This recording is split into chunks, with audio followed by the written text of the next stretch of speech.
Uhuru, Uhuru, and welcome everyone to day 2 of Make Wall Street Pay Reparations, the 2021 National Convention of the Uhuru Solidarity Movement. My name is Jamie Simpson. I am a proud member of the Uhuru Solidarity Movement, and I'm just thrilled and honored to be here with all of you from throughout the United States. We have people I know tuning in from St. Petersburg. We have people tuning in from Michigan, from St. Louis, Missouri, I believe from France, from many, many other cities. And please, people tuning in from Oakland, please continue to let me know where you're tuning in from in the Zoom chat and wherever you're watching this from. So we want to welcome you to this second day of the annual convention of the Uhuru Solidarity Movement, the mass organization of white people working under the leadership of the African People's Socialist Party to build the mass movement for white reparations to African people. This conference occurs in the period of the deepening crisis of imperialism and an intensifying resistance of African people, as evidenced in the ongoing uprisings in Minneapolis after yet another brutal colonial murder of an African, Dante Wright. And I want to welcome people from Dearborn, Michigan today, from Cambridge, Massachusetts, from San Marcos, Texas, from Spokane, Washington, from Minneapolis, Minnesota, from Seattle, Washington, and I'm sure many, many other places. Philadelphia is in the house. Uhuru. So yesterday we had an absolutely amazing first day with profound presentations by Chairman Omali Yeshitela, Chairwoman Penny Hess of the African People's Solidarity Committee, Deputy Chair Ona Zane Yeshitela, Uhuru Solidarity Movement Chair Jesse Neville. We had Director Chicharwa Masimba, President Columbayi and Danette, and together we raised over $25,000 in reparations. Wow, Uhuru. If you weren't able to contribute yesterday, or you'd like to contribute even more, you can go to uhurusolidarity.org and click Pay Reparations. It is always the right time to do that. So we want to salute, of course, the founder and leader of the Uhuru movement, Chairman Omali Yeshitela, as well as Ona Zane Yeshitela, the deputy chair of the African People's Socialist Party, for her groundbreaking work to construct the independent African economy. We also want to thank Director Akile Anayi and the African People's Socialist Party Department of Agitprop for coordinating the audio-visual today in the most professional and organized way. Thank you, and Uhuru. And we are honored to be joined today by Penny Hess, chair of the African People's Solidarity Committee, who has been in the struggle under the party's leadership for 45 years, since the founding of APSC in 1976. And I salute all of you for being here. Please write down your questions and comments, because there will be Q&A throughout the program. On today's program, we will be discussing building the USM worldwide in Africa, Europe, and the UK, as well as building branches throughout the US, growing the membership of USM and the work of USM in building and raising material solidarity to the African People's Socialist Party. We will also be hearing a workshop on the war of ideas, extending the political theory of African internationalism into the white population. To kick off our second day, it is my honor to introduce our first panel, titled White Solidarity with Black Power Worldwide, on organizing in South Africa, or occupied Azania, Europe, in 1976, and has for more than 45 years demonstrated the principled stand of solidarity with the African Revolution. Luwezi Kinshasa, the Secretary General of the African Socialist International, the worldwide organization of African People's Socialist Parties located in countries throughout North America, Africa, and Europe, and fighting for the total liberation and unification of Africa and African people everywhere. Born in 5 minutes. Born in Kinshasa, in Congo, Secretary General Luizi currently organizes from his base in London, England. Since the 1980s, Secretary General Luizi has organized African people extensively throughout Europe and Africa, where he has built the African working class led movement for African liberation. And following Secretary General Luizi Kinshasa, we are honored to be joined by Tafari Mugeri, the chairman of the African People's Socialist Party Occupied Azania, who is also the director of organization for the regional work in Africa for the African Socialist International, and who presides over the incredible project of organizing all throughout the various regions, townships, provinces, and communities of the African continent. Chair Tafari joins us today from Occupied Azania. Then we will hear from Lily Ehrlich, a member of the Uhuru Solidarity Movement who became involved in the work of Uhuru Furniture Store in Oakland, California, before her relocation to Marseille in France, where she is now working to build USM and has already begun doing outreach, including translating into French and distributing posters throughout Paris and Marseille for this conference that we are hosting right now. To open up this panel, I bring to the stage the national chair of the Uhuru Solidarity Movement, Jesse Neville. Uhuru Chair Jesse. Uhuru Comrade Jamie, an amazing introduction from, as the chairman calls you, the voice of the Uhuru Solidarity Movement, and of course the well-known host of Reparations in Action. So thank you so much, Jamie, for that very warm and wonderful introduction to day 2. And it's my honor to kick off this incredible workshop. Yesterday was a profound day, and history was made yesterday. As we say in the tagline for the Reparations Brewers campaign, a new world is brewing. A mass movement is rising up. White people in solidarity with the African Revolution, the strategic front of the African People's Socialist Party. So I want to thank you, all of you who tuned in yesterday, who contributed to making it such a powerful victory for the party, and especially to our leadership, Chairman Omali Yeshitela, Deputy Chair Onizane Yeshitela, Chairwoman Penny Hess, and everyone who brought so much incredible and dynamic leadership to our program yesterday, including our many rising leaders of the Uhuru Solidarity Movement throughout the US. Our rallying cry this weekend is organization.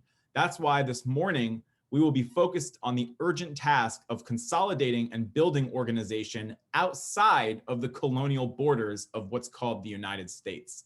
The chairman has shown us that through African internationalism, that imperialism was birthed from Europe's assault on Africa and the European enslavement of African people.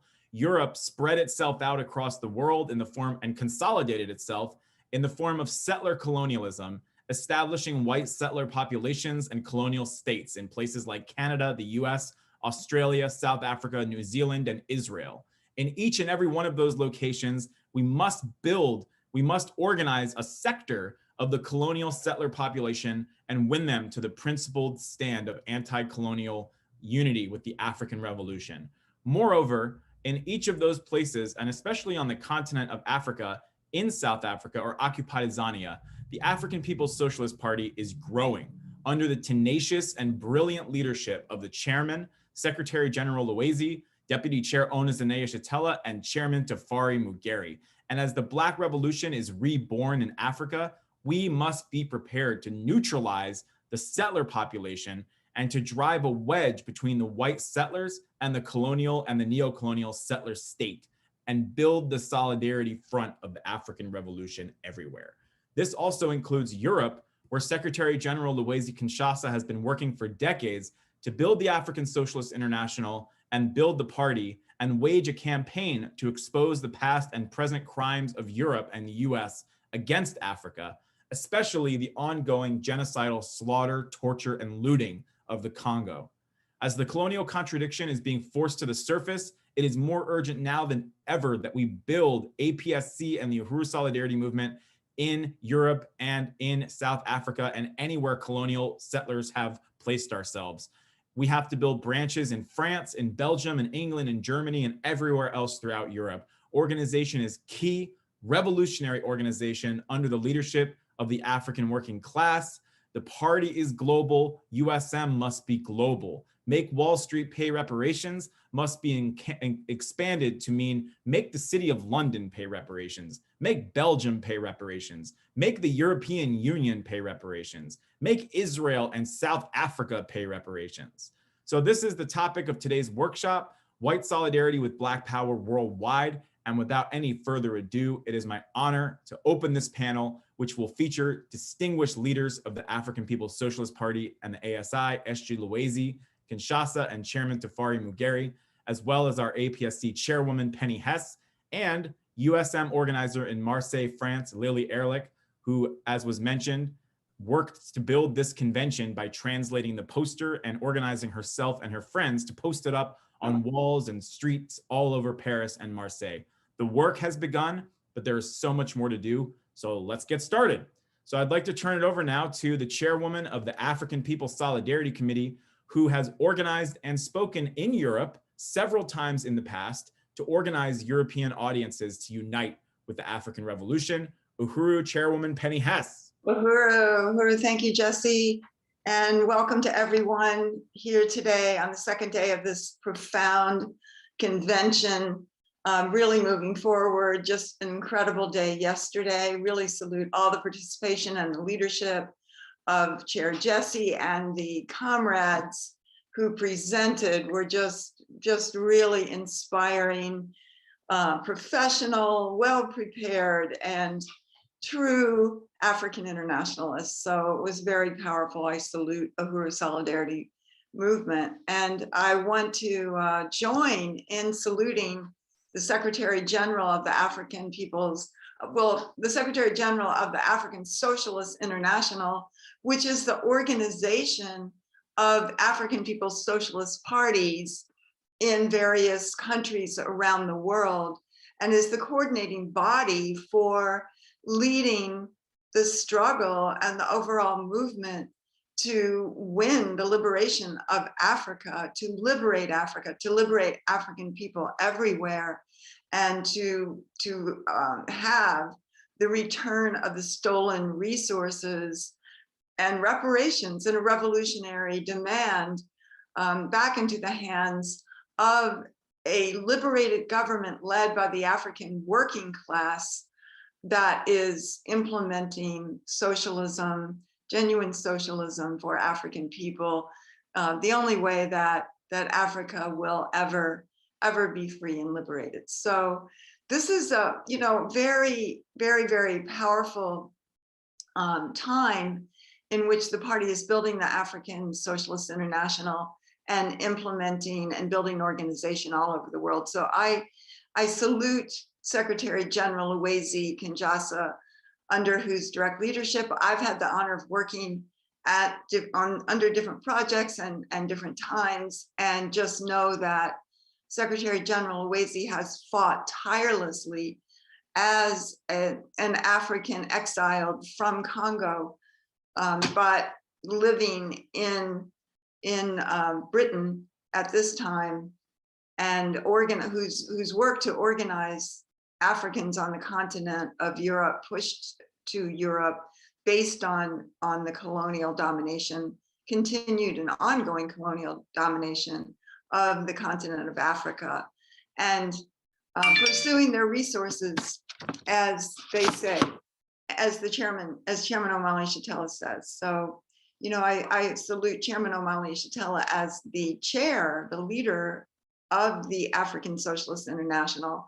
And I also salute Tafari Mugeri, who is so brilliantly and just so powerfully building organization on the ground in occupied Azania, or as it's known, South Africa, and building all of the mass organizations of the party, building the regional strategy, and also building and consolidating organization of the African Socialist International throughout and in various other regions of the African continent, and just in a powerful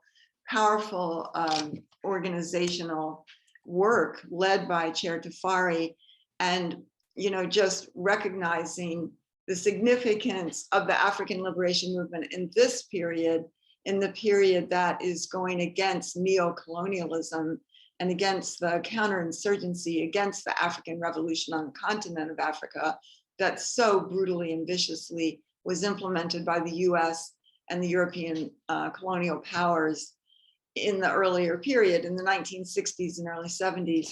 And that it has been the call by Chairman Omali Yeshitela, our leadership, to build in Europe, to build among white people in Europe, as Jesse said, on the continent of Africa. And ultimately, we do want to build. I mean, there are millions, literally, maybe up to 2 million white people living in the continent, living in India, as remnants of British and European colonialism. There are white people all over the world, wherever there is and has been settler colonialism of any sort. And we want to reach them all white people everywhere are colonizers and have been part of the colonial state against African people. So it is our responsibility right now to particularly work to build organization in occupied Azania, in South Africa, and in Europe. And I want to salute our comrade Lily, who will be coming on briefly shortly to tell us about just the great work that she's already done postering throughout France and really winning this question. So I just want to give a very short PowerPoint here just to sum up some of the questions. And next slide. Oh, is it? I'm sorry, is the PowerPoint up? Yeah, salute to the Chairman Omali Yeshitela, who has been the person, the singular leader that has led the struggle to keep the agenda of a unified and liberated Africa and African people around the world, who has developed this question and the understanding of parasitic capitalism built on foundation of the ongoing looting and assault on African people, and that the wealth of Europe is tied to completely in the dialectic, the inescapable dialectic, to the ongoing place they are. And Chairman's tireless work, who really carries the mantle of the inherited leadership of the African nation from Marcus Garvey, who has kept this alive and who will see African independence in his lifetime. And I salute Deputy Chair, next slide, Deputy Chair Onasine Yeshitela, who is, as we can see in that brilliant presentation from yesterday, is leading the party's work to implement economic development on the continent of Africa. And we saw some of the economic programs that are being built there. And it is so inspiring and incredibly powerful to see this happening. No other organization on this planet is doing anything like what the African People's Socialist Party is actually putting on the ground, not only inside the stolen borders of the United States, but inside the continent of Africa as well. And that next slide, please, the wealth of Europe, next slide, is directly tied to poverty in Africa. Because of the poverty in Africa, and Africa is the richest continent in the world in terms of natural resources, but yet the African people live still on $2 a day or less in just incredible poverty, without infrastructure, without, in many cases, lights or sewers or running water, or ability to get fresh food. And this is the condition, but yet trillions of dollars of resources on which US imperialism is dependent are looted every single day, enriching imperialism overall, enriching Wall Street and the white population in general. Next slide. And the stolen labor, wealth, and resources of African people created capitalism and its pedestal. Next slide. The British brag that the sun never set on the British Empire, and much of the British Empire was in the continent of Africa. Next slide. Hundreds of years of colonial slaughter have taken place at the hands of Africa, but for white people in the continent of Europe and in the United States as well. Next slide.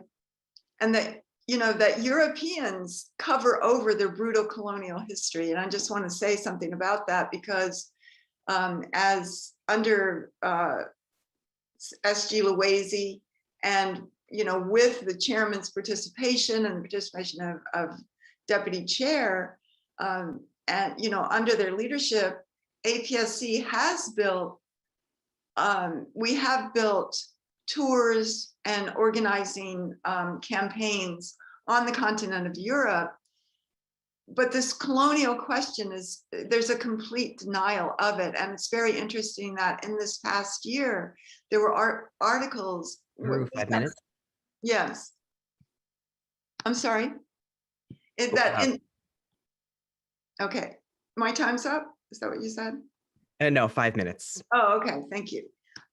So, I was just saying that there was an even article in the New York Times and in the Washington Post saying that the colonial history of British colonialism and French colonialism are not even taught in the schools there. It's completely covered over, and that the only reason that there is this colonial consciousness that emanates from the United States is because of the resistance of African people under the leadership of the African People's Socialist Party that has raised the colonial question for years. And that that's what we saw in this past year in the resistance following the police murders of George Floyd, when, by the way, the chairman was on TV many times, on the internet several times a week, putting forward the colonial question. And we saw this burst around the world, and we saw the colonial question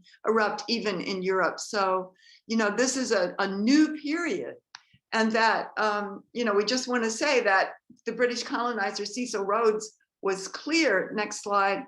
And next slide, Rhodes said, if we want to prevent civil war, we must become imperialists. In other words, they were very clear that the colonization of Africa to steal the resources benefited white workers in Europe. Cecil Rhodes, the brutal colonizer and perpetrator of genocide against African people in Southern Africa. And next slide. And that again, in South Africa, the colonial history is covered over. This is a picture of the neo-colonial Nelson Mandela shaking hands with the then owner of De Beers Diamonds, Nicky Oppenheimer, in front of a statue of Cecil Rhodes.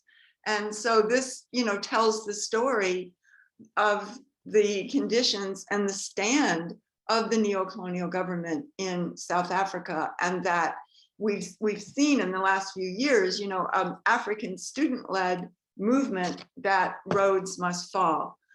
So just to go through that, just really, really quickly, that the leadership of the African People's Socialist Party and the struggle of African people forced the question of colonialism onto the public agenda, and that Europeans are colonizers in Africa and in Europe. Next slide.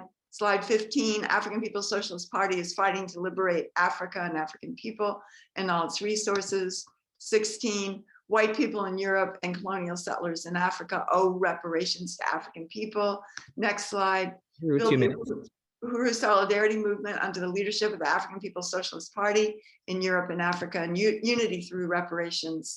So just to say very quickly to wrap up, that we are holding meetings. Our goal is to build committees a committee on the European continent, as we have done it before, to build a tour there towards the end of this year, and the same in occupied Azania, to be able to go in there, speak to white people, win white people, to understand that the future of Africa is in the hands of African people.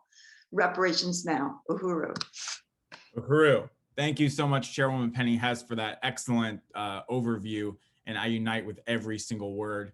And to keep this workshop moving, it is now my great honor to introduce the Secretary General of the African Socialist International, SG Luwezi Kinshasa.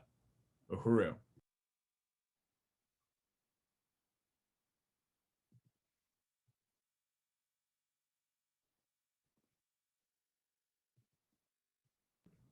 Uhuru, SG Luwezi, are you able to? Okay, there you are. Uhuru.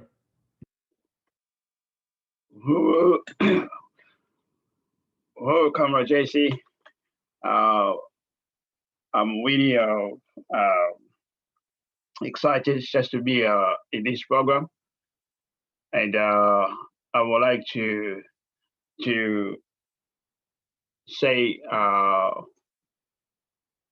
thank you to our chairman, Omar Shera, the leader of the African Revolution, and I would like also to give my revolutionary greetings to Deputy DC Honor, as I call her, the Minister of Economics of Africa, the only Minister of Economy we have. I would like to give my revolutionary greetings to all the comrades in the Central Committee of the African People's Socialist Party. I want to recognize also the chairwoman of African People's Solidarity Committee, Chairwoman Penny, and I also give my greetings to JC Neville, the chair of the Uhuru Solidarity Movement, and to say Uhuru to all the comrades of APAC and USM, and all the comrades who are watching this program. I just feel honored to be part of this program. And just to say my profound unity with just the works being done yesterday. I watched it today. It was extremely powerful, and I'm just pleased to be here. And so today, my presentation will be very, I would say, simple. Just chosen two areas. I'm going to talk about Niger. Niger is in West Africa. Niger is one of the areas where the United States has military bases and drones and things like that to wage war to control the wealth of Africa. And also I'll take Congo. Niger, that's based on the uranium, and the Congo just because of coltan and cobalt. And all these three minerals are key minerals.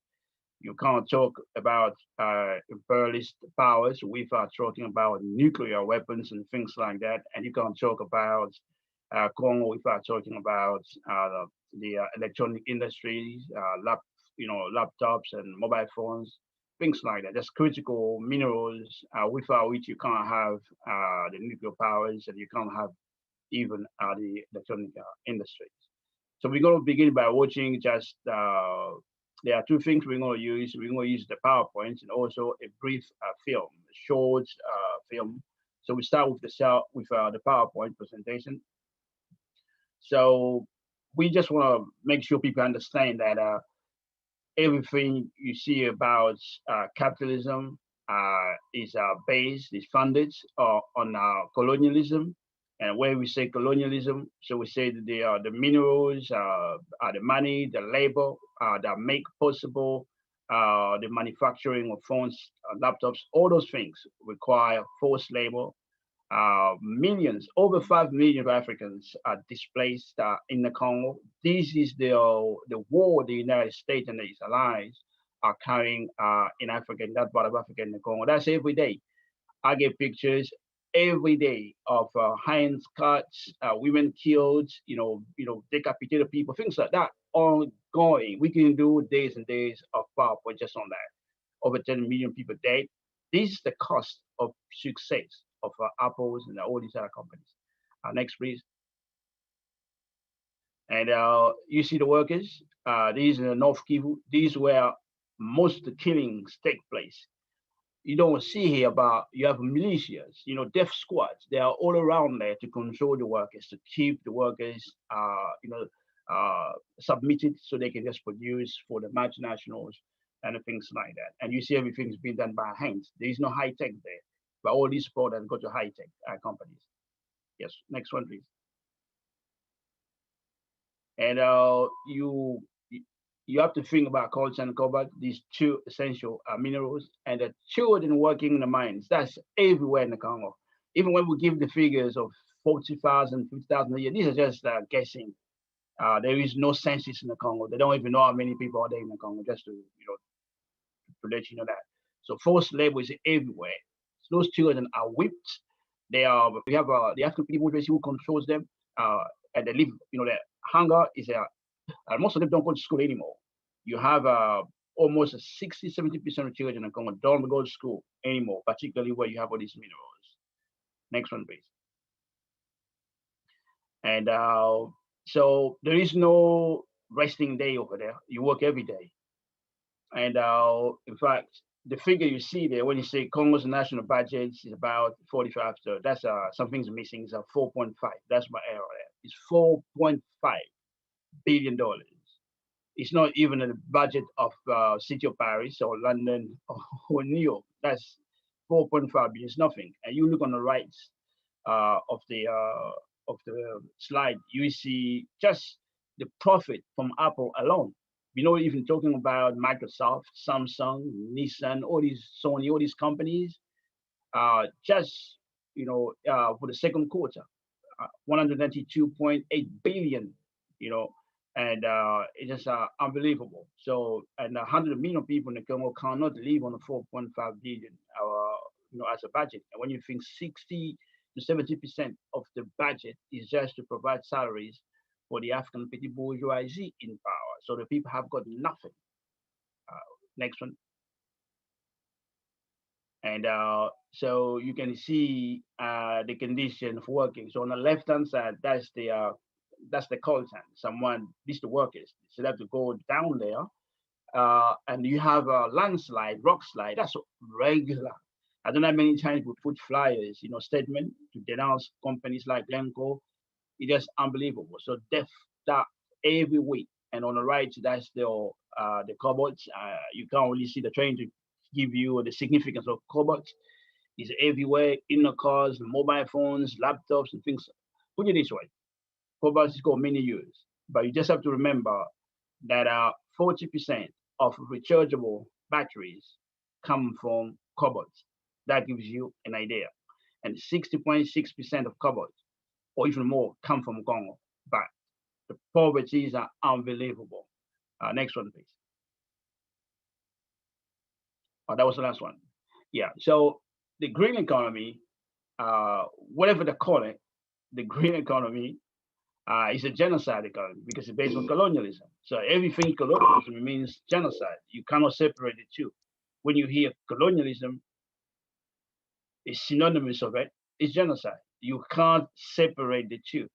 When you see the genocide of Leopold II, the genocide in Rwanda, the genocide in the US and Brazil, all along colonialism, all along the line comes with genocide. It's no bad apples, but you need body cameras to, to prevent genocide happening, things like that. No, you cannot take resources from Africans with imposing what some people call extreme violence, but that's colonialism. That's the norm. That's how it works. So we're going to watch a film, and it's just 5 minutes. And this film, it's basically in a Kivu province. That's where the coltan is mined. This is also where I would say most of the killings. When we say 10 million people killed in the Congo, lots of it happens in the Kivu province, in Ituri province, but the film is mostly in the Kivu province. So if we're ready, we can watch that. After 5 hours on the road, we reach Rubaya, home to the biggest coltan mine in the country. About 100,000 people live here. Among them are Gilles, his wife, and their 3 children. The family lives in this 15-square-meter home. Everything has its designated spot. The house is very small. We hang the shoes on the wall. The children's things are here. The adjacent room has the kitchen and the family's bed. The bed is very narrow. We sleep there, and my wife cooks here. The couple moved here 5 years ago, hoping to get wealthy from the mines. I hope God will help me, so one day I can buy a car like this one. For now, Gilles earns the equivalent of €5 per day. His work is many kilometers away from the center of Rubaya. It takes him an hour and a half to get there.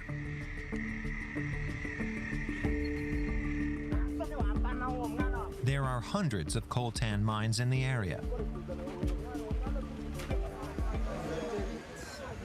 The one Gilles works in is called Bamfu.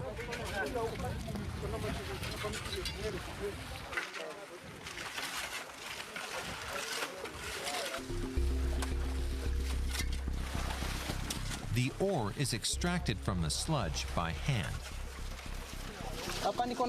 It's easier by hand. That way, we can separate the coltan from the sand.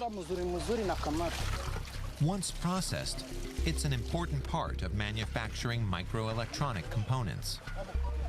This is coltan. It's mainly used for mobile phones.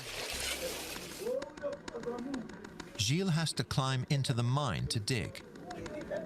The way down is slippery. Wait, stop. If you know how to do it, it's pretty easy. There's nothing to hold on to for the 15-meter descent.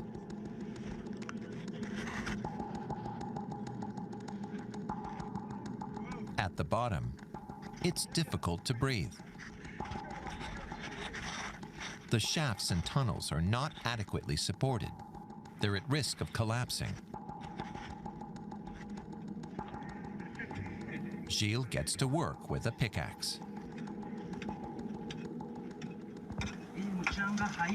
There's a lot of sand here. It's endless.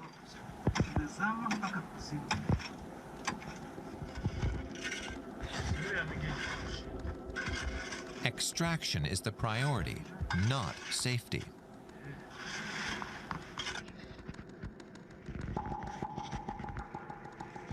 Serious accidents often occur in these mines. I ask if it's dangerous. Sometimes rocks fall. Landry sees no problems with the safety standards. It's normal for there to be deaths in mines because of landslides, for example. Not just in Rubaya, but everywhere. If this shaft collapsed now, we'd probably all suffocate. There are no official figures, but fatal accidents while coltan mining are commonplace, not the exception. We notice that some of the miners look very young. Landry seems uncomfortable with our questions. How old are you? I'm 20. He's 20 years old. He may seem younger because he's so small, but he manages well. Of Gilles' 30 or so colleagues, half look younger than 18 years old. In this region and others, we regularly encounter children who hide when they see our cameras. According to UNICEF, more than 40,000 children work in the DRC's mines. While this mineral makes some people rich, it robs others of their childhood and sometimes even their life. After 5 hours on the road, we reach Rubaya, home to the biggest coltan mine in the country. About 100,000 people live here. Among them are Gilles, his wife, and their 3 children. The family lives in this 15 square meter home.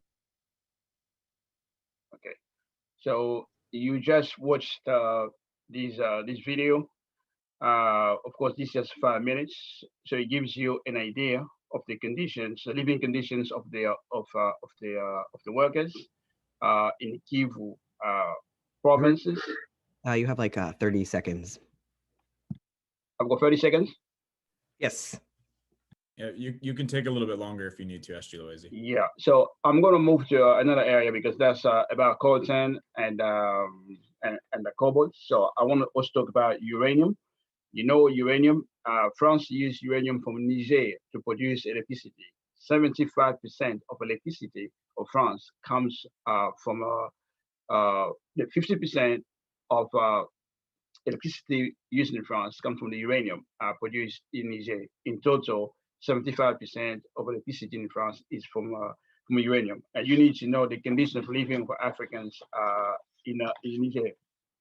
So the average life expectancy is only 45, and 1 in 4 children die before the age of 5. And the French used to refer to Niger as the capital of Africa. But the key point for us is that in return, we get nothing for having uranium. Uranium mining in Niger only contributes around 5% to the national GDP of Niger, when in reality, as I said, over 30% of the uranium extracted from Niger is used for fueling French nuclear power plants. And the other thing is,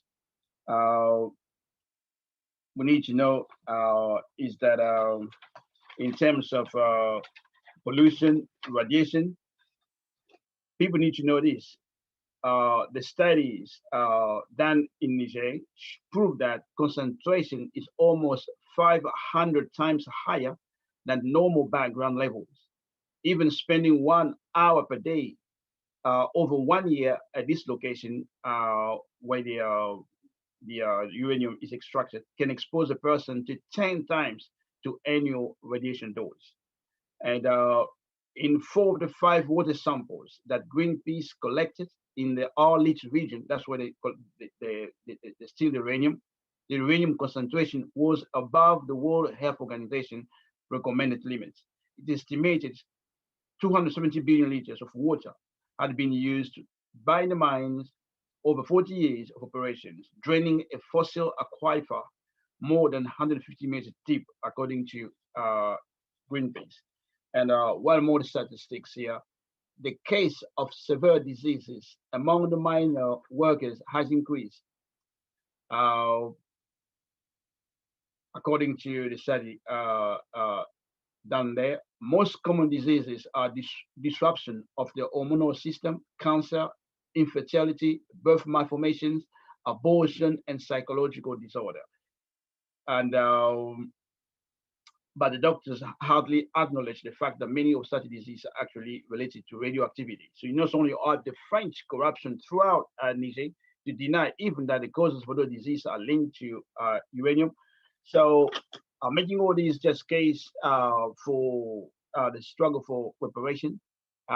France must pay reparation, and coltan, which means all the companies that benefit from coltan and cobalt, from the guy in the US who makes green cars, Elon or Elcon, I don't remember his name. You have all the Apple, Microsoft, Samsung, Sony, all the electronic companies, all of them are African reparation because of the coltan, because of the cobalt, because of the uranium. And here we'll be doing a lot of events. Of course, we've got the LD coming up on the 29th of May, but on the 30th of June, Make Belgium Pay. That's going to be a big event we're going to do. So we will need participation from my USM. And then on the 2nd of August, that's the walk against the genocide in the Congo. So we're going to be in touch also with the USM. And of course, you heard Comrade Chairman Penias talking about tour in Europe in November. So we're looking forward to work with you. So it was just glad for me to be part of this program, and I'm looking forward to,